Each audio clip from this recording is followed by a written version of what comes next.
Hello everyone, very welcome to NET JRF solutionist. मैं Abhishek Kumar Jha. Guys, कैसे हैं आप सभी लोग? एक नया अपडेट लेकर के आया हूं आप सभी लोगों के लिए। जैसा कि स्क्रीन पे आप सभी लोग देख पा रहे हैं कि यूनिवर्सिटी ग्रांट कमीशन ने एक नया अपडेट निकाला है। शिक्षा मंत्रालय, ministry of education, government of India. ये नोटिफिकेशन आया है जनवरी 27 का, यानी कि आज से ठीक 2 दिन पहले का नोटिफिकेशन ये है। ये पब्लिक नोटिस जो है वो है आपके जेआरएफ से एसआरएफ के अपग्रेडेशन से रिलेटेड है। यानी जूनियर रिसर्च फेलो से सीनियर रिसर्च फेलो बनने के लिए क्या आवश्यकताएं होती हैं और क्या प्रक्रियाएं हैं, उसके बारे में इस नोटिफिकेशन में पूरा बताया गया है। तो इस वीडियो को पूरा ज़रूर देखिएगा। आगे बढ़ने से पहले आप सभी लोग को बताना चाहूँगा कि मैं अभिषेक कुमार झा, मैं अनअकैडमी पे लाइव पढ़ाता हूँ। आप मेरे से यहाँ पर जुड़ सकते हैं, आप मुझे फॉलो कर सकते हैं। इससे आपको मेरी क्लासेस वहाँ पर फ्री में एक्सेस हो सकती हैं। इसके अलावा आप सभी लोग हमारा टेलीग्राम चैनल ज़रूर ज्वाइन करें।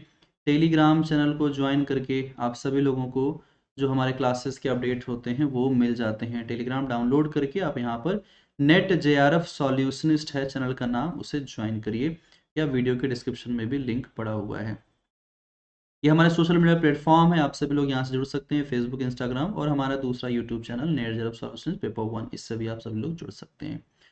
गाइज, इसके अलावा अनअकैडमी पे मेरा नया बैच स्टार्ट हुआ है। मोस्ट एक्सपेक्टेड एमसीक्यूज की सीरीज है, आप इसे ज्वाइन कर सकते हैं। ये क्लासेस शाम को 8 बजे होती हैं लाइव। आप इससे जुड़ करके अपने एग्जाम्स को टारगेट कर सकते हो। ज्योग्राफी को नए तरीके से पढ़ा रहा हूँ, न्यू एमसीक्यूज के थ्रू पढ़ा रहा हूँ, आप जुड़ सकते हैं यहाँ पर। अनअकैडमी आप सभी लोगों के लिए लेकर के आया है 6 महीने का और 12 महीने के सब्सक्रिप्शन पे 1 महीना और 3 महीने का extra benefit along with 20% discount. Referral code Abhishek ji आप यूज़ करेंगे। ये ऑफर 31 तक ही है, यानी आज तक ही है। ये आप लोगों के लिए 31 जनवरी तक वैलिड है, रात के 12 बजे तक। कोड अभिषेक जी यूज़ करेंगे। फॉर मोर इन्फॉर्मेशन आप हमें इस नंबर पे भी कांटेक्ट कर सकते हैं। चलते हैं, वीडियो में आगे बढ़ते हैं और देखते हैं क्या है पब्लिक नोटिस। देखिए, इसमें जो सब्जेक्ट लिखा गया है वो है upgradation from junior research fellowship JRF से सीनियर रिसर्च फेलोशिप एसआरएफ के लिए।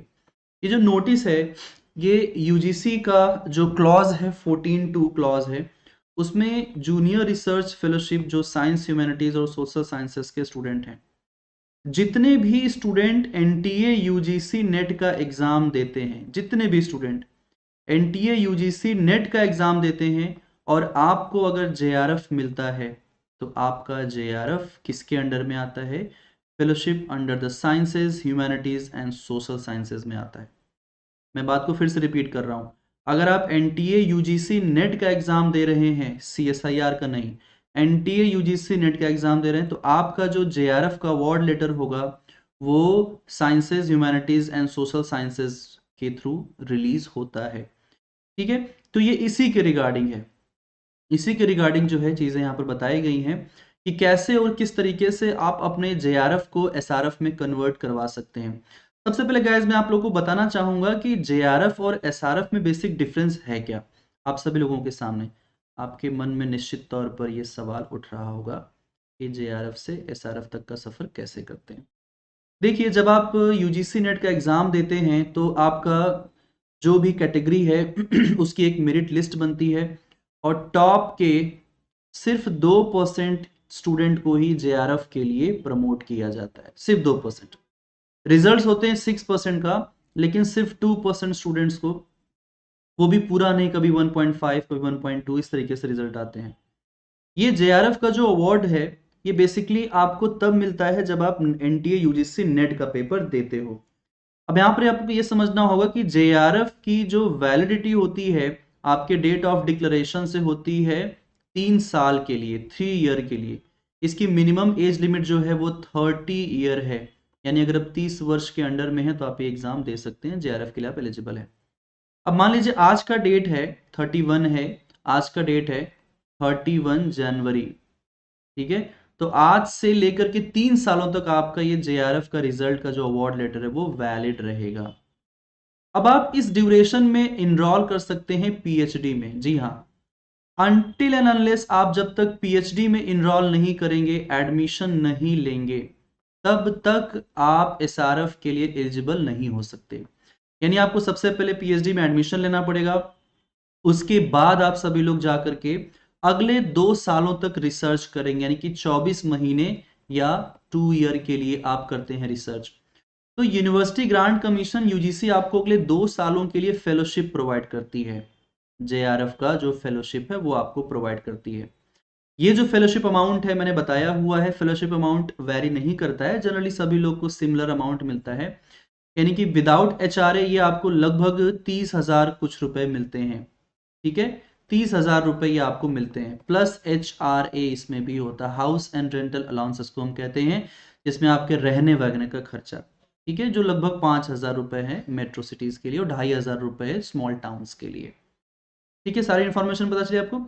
अब जब आप 2 साल तक जेआरएफ करते हो तो अगले तीसरे चौथे साल के लिए आपको एसआरएफ में आपका जेआरएफ कन्वर्ट करना ही पड़ेगा। और ये कैसे होगा इसको लेकर के काफी कुछ स्टूडेंट्स के मन में क्वेश्चन रहता है कि कैसे होगा, इसको जानने की कोशिश करते हैं। ये बात समझ में आई? तो 2 सालों के लिए आपको जेआरएफ का और प्लस 2 ईयर के लिए आपको एसआरएफ का मिलता है। तो ये जो एसआरएफ का अमाउंट है, फेलोशिप है, वो कैसे होगा? वो तब होगा जब आप एसआरएफ प्रमोट होंगे। तो एसआरएफ प्रमोट होते कैसे हैं, उसी के बारे में इस पूरे नोटिफिकेशन में यूजीसी ने बताने की कोशिश की है।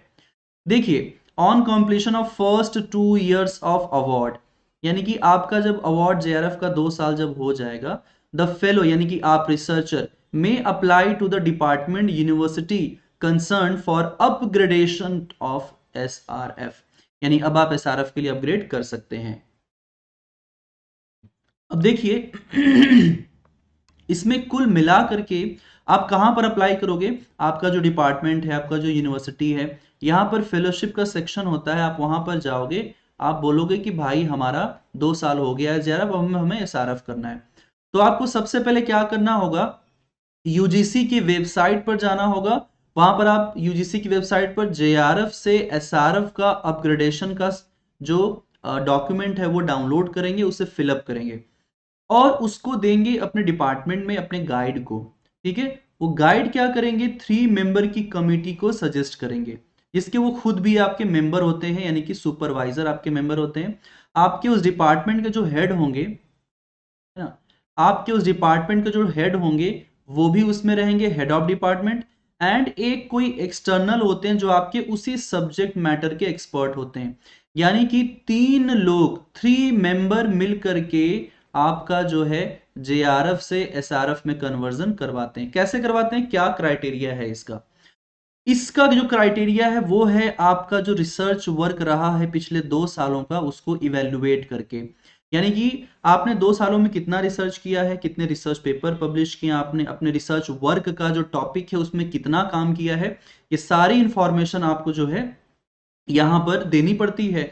और उसी इंफॉर्मेशन को आपके सुपरवाइजर, आपके डिपार्टमेंट के हेड और जो एक्सटर्नल आएंगे, कहीं से भी हो सकते हैं, उसी यूनिवर्सिटी से भी हो सकते हैं या किसी दूसरे यूनिवर्सिटी से भी हो सकते हैं, लेकिन उस डिपार्टमेंट से नहीं होंगे एक्सटर्नल। ठीक है ना? तो ये लोग, 3 लोग क्या करेंगे, आपके वर्क को इवेल्युएट करेंगे, चेक करेंगे और फिर उसको प्रॉपर सजेस्ट करेंगे, हाँ इसको आगे फॉरवर्ड किया जाना चाहिए जेआरएफ से एसआरएफ के लिए। तो आपका जो वर्क होता है, वो जो रिसर्च कमेटी होती है जो आपके रिसर्च वर्क को इवेल्युएट करती है, वही क्या करती है, रिकमेंड करती है। बिना उनके रिकमेंडेशन के आप जेआरएफ से एसआरएफ में कन्वर्ट नहीं हो सकते। ठीक है, जैसे मेरा हुआ था जेआरएफ, जैसे मैंने अपना जेआरएफ किया, है ना, मैंने अपना जेआरएफ किया और मेरे जेआरएफ के 2 साल के बाद मेरा एसआरएफ में प्रमोशन हुआ। तो जब मेरा एसआरएफ में प्रमोशन हुआ तो मेरे सुपरवाइजर थे और वो ही मेरे डिपार्टमेंट के मतलब गाइड भी थे, तो इसलिए मेरे सुपरवाइजर भी हो गए और वही मेरे डिपार्टमेंट के हेड भी थे, और इसके अलावा एक तीसरे व्यक्ति थे, किसी दूसरे यूनिवर्सिटी से आए थे। तो कुल मिलाकर के इन 3 लोगों ने मिलकर के क्या किया कि मेरा जो जेआरएफ था वो एसआरएफ में कन्वर्जन करने के लिए रिकमेंड कर दिया। अब जो मैंने आपको कहा था कि आप यूजीसी की वेबसाइट पर जाकर के जेआरएफ से एसआरएफ अपग्रेडेशन का जो डॉक्यूमेंट है, जो पीडीएफ है, वो डाउनलोड करेंगे, उसको फिल करेंगे। उसी को फिल करने के बाद उसी पर 3 लोगों का सिग्नेचर होता है और उसी डॉक्यूमेंट को आपको अपने डिपार्टमेंट में सबमिट करना है। उसी डॉक्यूमेंट को आपको यूनिवर्सिटी के यूजीसी फेलोशिप का जो सेक्शन होता है वहां सबमिट करना है। फिर वहां से वो जाएगा यूजीसी के पास, यानी कि दिल्ली आएगा। और दिल्ली जब देखेगा, यूजीसी जब देखेगा कि हाँ आपका रिसर्च वर्क सेटिस्फैक्टरी है, पिछले 2 सालों में आप सभी लोगों ने अच्छे से रिसर्च किया है, तभी वो जाकर के आपका जेआरएफ एसआरएफ में प्रमोट होता है। जब प्रमोट होगा तो ऑटो अपडेट हो जाता है, कहां पर, केनरा बैंक के पोर्टल पर आप जाओगे, वहां पर ऑटोमेटिकली यूजीसी अपडेट कर देती है। और इमीडिएटली जैसे ही आपका जेआरएफ से एसआरएफ हो जाएगा, आपका जो फेलोशिप अमाउंट होता है वो 5,000 रुपए बढ़ जाता है। यानी पहले 30,000 था, अब वो 30,500 यानी कि 35,000 रुपए आपको टोटल मिलते हैं हर महीने। इसके साथ साथ एचआरए भी मिलता है। तो यही पूरी इंफॉर्मेशन थी कि कैसे करना चाहिए जेआरएफ से एसआरएफ। इसी बारे में यूनिवर्सिटी ग्रांट कमीशन ने शिक्षा मंत्रालय के द्वारा ये पूरा नोटिफिकेशन रिलीज किया था। उम्मीद करता हूं आपको वीडियो पसंद आया होगा, जो इन्फॉर्मेशन मैंने दी है वो आप लोग को पसंद आई होगी। अगर पसंद आया है तो वीडियो को शेयर जरूर करिएगा, ताकि और भी लोगों तक ये इन्फॉर्मेशन पहुंच सके। इसके अलावा आप हमसे जुड़ सकते हैं, हमारे ये सोशल मीडिया प्लेटफॉर्म है, हमारा टेलीग्राम जरूर ज्वाइन करिए। यहीं पर मैं पीडीएफ वगैरह शेयर कर देता हूँ। ठीक है, चैनल पर पहली बार चैनल सब्सक्राइब जरूर करिएगा, क्योंकि सब्सक्राइब करेंगे तभी आपको नोटिफिकेशन पहुंचेगा, और बेल आइकन जरूर प्रेस करना। ठीक है, मैं अभिषेक कुमार झा, आज के लिए इतना ही, मिलते हैं दूसरे वीडियो में। तब तक के लिए अपना ध्यान रखिए, ख्याल रखिए और पढ़ाई करते रहिए, क्योंकि एसआरएफ में आपका भी एक ना एक दिन अपग्रेडेशन जरूर होगा। All the best.